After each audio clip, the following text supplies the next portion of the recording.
This is Creepy, a podcast dedicated to sharing the most famous, chilling, and disturbing creepypastas and urban legends in the world. Whether these stories truly happened or are simply fabrications is for you to decide. These stories may contain graphic depictions of violence and explicit language. Listener discretion is advised. Creepy presents The 31 Days of Horror, Day 16, Tulpa. Last year I spent 6 months participating in what I was told was a psychological experiment. I found an ad in my local paper looking for imaginative people looking to make good money, and since it was the only ad that week I was remotely qualified for, I gave him a call. We arranged for an interview. He told me all I would have to do is stay in a room, alone, with sensors attached to my head to read my brain activity, and while I was there I would visualize a double of myself. They called it my Tulpa. It seemed easy enough, and I agreed to do it as soon as they told me how much I would be paid. And the next day I began. They brought me to a simple room, gave me a bed. They attached sensors to my head and hooked me into a little black box on the table beside me. They talked me through the process of visualizing my double again and explained that if I got bored or restless, instead of moving around, I should visualize my double moving around, or try to interact with him, and so on. The idea was to keep him with me the entire time I was in the room. I had trouble with it for the first few days. It was more controlled than any sort of daydreaming I'd done before. I'd imagine my double for a few minutes, then grow distracted. But by the fourth day, I could manage to keep him present for the entire 6 hours. They told me I was doing very well. The second week, they gave me a different room with wall-mounted speakers. They told me they wanted to see if I could still keep the Tulpa with me in spite of distracting stimuli. The music was discordant, ugly, and unsettling, and it made the process a little more difficult, but I managed nonetheless. The next week, they played even more unsettling music, punctuated with shrieks, feedback loops, what sounded like an old-school modem dialing up, and guttural voices speaking some foreign language. I just laughed it off. I was a pro by then. After about a month, I started to get bored. To liven things up, I started interacting with my doppelganger. We'd have conversations, or play rock, paper, scissors, or I'd imagine him juggling, or breakdancing, or whatever caught my fancy. I asked the researchers if my foolishness would adversely affect their study, but they encouraged me. So we played and communicated, and that was fun for a while. And then it got a little strange. I was telling him about my first date one day, and then he corrected me. I'd said my date was wearing a yellow top, and he told me it was a green one. I thought about it for a second, and I realized he was right. And it creeped me out. And after my shift that day, I talked to the researchers about it. You're using the thought form to access your subconscious, they explained. You knew on some level you were wrong and you subconsciously corrected yourself. What had been creepy was suddenly cool. I was talking to my subconscious. It took some practice, but I found that I could question my Tulpa and access all sorts of memories. I could make it quote whole pages of books I'd read once, years before, or things I was taught and immediately forgot in high school. It was awesome. That was around the time I started calling up my double outside of the research center. Not often at first, but I was so used to imagining by now that it almost seemed odd not to see him. So whenever I was bored, I'd visualize my double. Eventually I started doing it almost all the time. It was amusing to take him along like an invisible friend. I'd imagined him when I was hanging out with friends or visiting my mom. I even brought him along on a date once. I didn't need to speak aloud to him, so I was able to carry out conversations with him and no one was the wiser. I know that sounds strange, but it was fun. Not only was he a walking repository of everything I knew and everything I'd forgotten, he also seemed more in touch with me than I did at times. He had an uncanny grasp of the minutiae of body language that I didn't even realize I was picking up on. For example, I thought the date I brought him on was going badly, but he pointed out how she was laughing a little too hard at my jokes and leaning towards me as I spoke. A bunch of other subtle clues I wasn't consciously picking up on.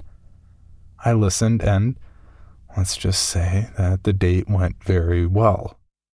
By the time I'd been at the research center for 4 months, he was with me constantly. The researchers approached me one day after my shift and asked me if I'd stop visualizing him. I denied it, and they seemed pleased. I silently asked my double if he knew what prompted that, but he just shrugged it off. So did I. I withdrew a little from the world at that point. I was having trouble relating to people. It seemed to me they were so confused and unsure of themselves, while I had a manifestation of myself to confer with. It made socializing awkward. Nobody else seemed aware of the reasons behind their actions, why some things made them mad and others made them laugh. They didn't know what moved them. But I did. Or at least I could ask myself and get an answer. A friend confronted me one evening. He pounded at the door until I answered it, came in fuming and swearing up a storm. "You haven't answered when I called you in fucking weeks, you dick!" he yelled. "What's your fucking problem?" I was about to apologize to him, and probably would have offered to hit the bars with him that night, but my Tulpa grew suddenly furious. "Hit him," it said, and before I knew what I was doing, I heard his nose break. He fell to the floor and came up swinging, and we beat each other up and down my apartment. I was more furious than I've ever been, and I was not merciful. I knocked him to the ground and gave him 2 savage kicks to the ribs.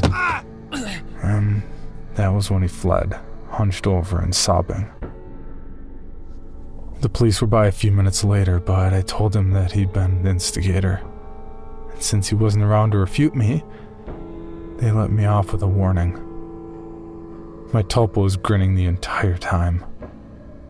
We spent the night crowing about my victory and sneering over how badly I'd beaten my friend. It wasn't until the next morning, when I was checking out my black eye and cut lip in the mirror, that I remembered what had set me off. My double was the one who'd grown furious, not me. I'd been feeling guilty and a little ashamed, but he goaded me into a vicious fight with a concerned friend. He was present, of course, and knew my thoughts. "You don't need him anymore. You don't need anyone else," he told me, and I felt my skin crawl. I explained all this to the researchers who employed me, but they just laughed it off. "You can't be scared of something that you're imagining," one told me. My double stood beside me and nodded his head, and smirked at me. I tried to take their words to heart, but over the next few days I found myself growing more and more anxious around my Tulpa. And it seemed that he was changing. He looked taller and more menacing. His eyes twinkled with mischief, and I saw malice in his constant smile. No job was worth losing my mind over, I decided. If he was out of control, I'd put him down. I was so used to him at this point that visualizing him was an automatic process, so I started trying my damnedest not to visualize him. It took a few days, but it started to work somewhat. I could get rid of him for hours at a time, but every time he came back, he seemed worse. His skin seemed ashen, his teeth more pointed. He hissed and gibbered and threatened and swore. The discordant music I'd been listening to for months seemed to accompany him everywhere.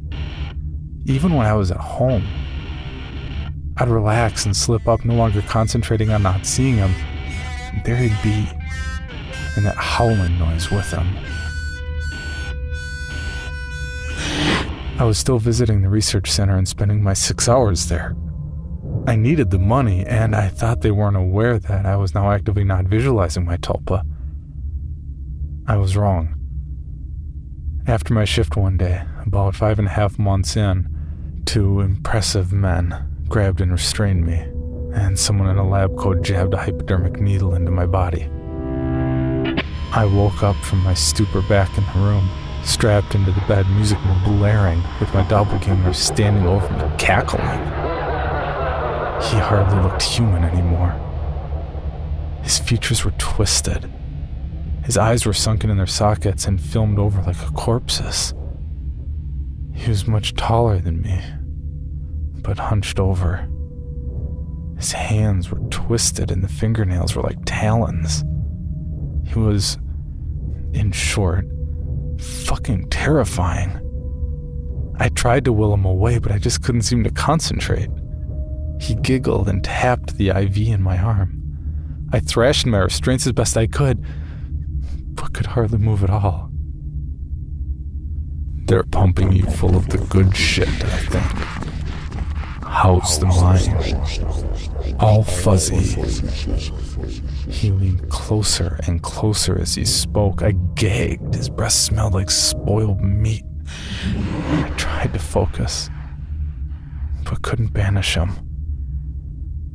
The next few weeks were terrible. Every so often, someone in a doctor's coat would come in and inject me with something or force-feed me a pill. They kept me dizzy and unfocused and sometimes left me hallucinating or delusional. My thought form was still present, constantly mocking. He interacted with or perhaps caused my delusions. I hallucinated that my mother was there, scolding me. And then he cut her throat, and her blood showered me. It was so real that I could taste it. The doctors never spoke to me. I begged at times, screamed, hurled invectives, demanded answers. They never spoke to me. They may have talked to my tulpa, my personal monster. I'm not sure. I was so doped and confused it may have just been more delusion. But I remember them talking with him. I grew convinced that he was the real one, and that I was the thought form. He encouraged that line of thought at times, mocked me at others. Another thing that I pray was a delusion. He could touch me. More than that, he could hurt me. He'd poke and prod at me if he felt I wasn't paying enough attention to him. Once he grabbed my testicles and squeezed until I told him I loved him. Another time he slashed my forearm with one of his talons. I still have a scar. Most days I can convince myself that I injured myself and just hallucinated that he was responsible. Most days. Then one day, while he was telling me a story about how he was going to gut everyone I loved, starting with my sister, he paused. A querulous look crossed his face and reached out and touched my head, like my mother used to when I was feverish. He stayed still for a long moment and then smiled. All thoughts are creative, he told me. Then he walked out the door. 3 hours later, I was given an injection and passed out. I awoke unrestrained. Shaking, I made my way to the door and found it unlocked. I walked out into the empty hallway and then ran. I stumbled more than once, but I made it down the stairs and out into the lot behind the building. There I collapsed, weeping like a child. I knew I had to keep moving, but I couldn't manage it. I got home eventually. I don't remember how. I locked the door and shoved a dresser against it, took a long shower, and slept for a day and a half. Nobody came for me in the night, and nobody came the next day or the one after that. It was over. I'd spent a week locked in that room, but it felt like a century. I'd withdrawn so much from my life beforehand that nobody had even known I was missing. The police didn't find anything. The research center was empty when they searched it. The paper trail fell apart. The names I'd given them were aliases. Even the money I'd received was apparently untraceable. I've recovered as much as I can. I don't leave the house much, and I have panic attacks when I do. I cry a lot. I don't sleep much, and my nightmares are terrible. It's over, I tell myself. I survived. I use the concentration those bastards taught me to convince myself. It works. Sometimes. Not today, though. 3 days ago, I got a phone call from my mother.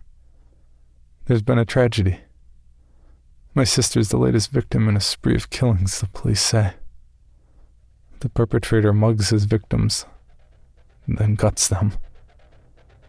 The funeral was this afternoon.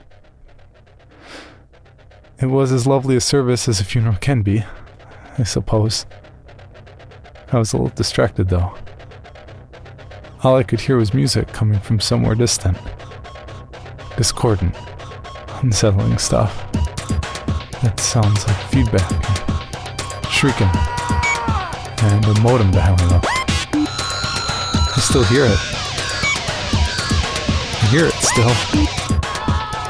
A little louder now.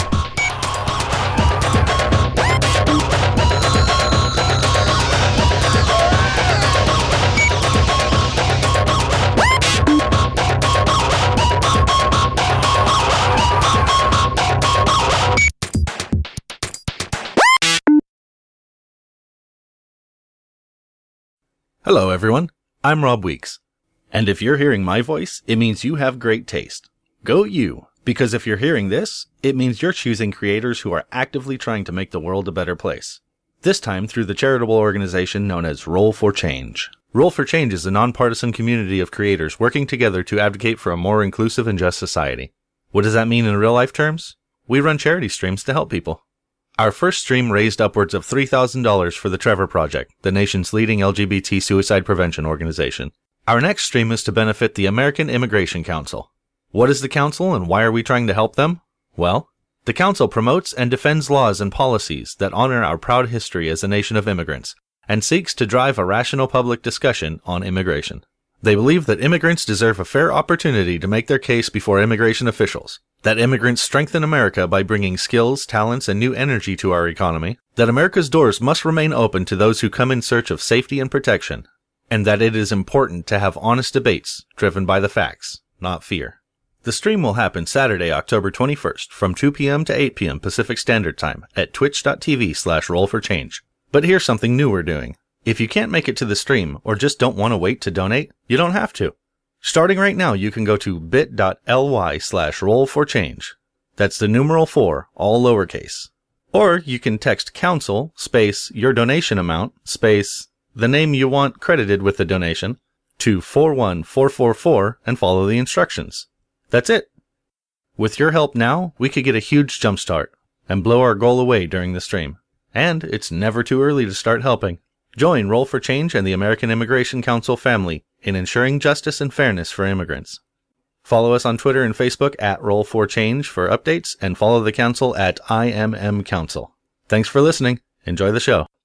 For more information, including pictures and videos of the stories told on this podcast, or to suggest stories for future episodes, please visit us at CreepyPod on Twitter, Instagram, and Facebook, or email us at creepypod@gmail.com. All stories told on this podcast can be found at creepypastawikia.com and are protected by a Creative Commons license. Some rights reserved unless otherwise stated.